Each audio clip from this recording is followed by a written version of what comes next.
The proposed EU-Mercosur agreement, announced by the European Commission in recent weeks, is the largest trade deal the EU has ever concluded. 20 years in the making, the agreement will see winners and losers in Europe, the winners primarily being European car manufacturers and pharmaceutical companies, the losers European livestock farmers.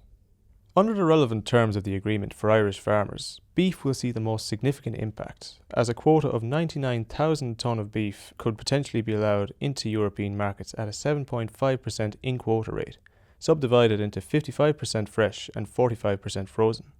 Meanwhile, on the poultry front, the text agrees to 180,000 tonne of carcass weight equivalent duty-free, subdivided into 50% bone-in and 50% boneless.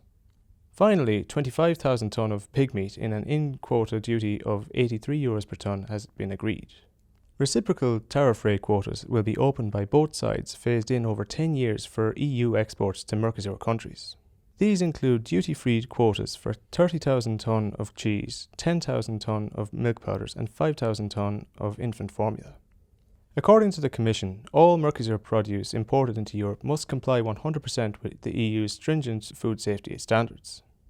The deal also includes a safeguard clause, which can be used if the EU agri-industry is severely affected by increased imports.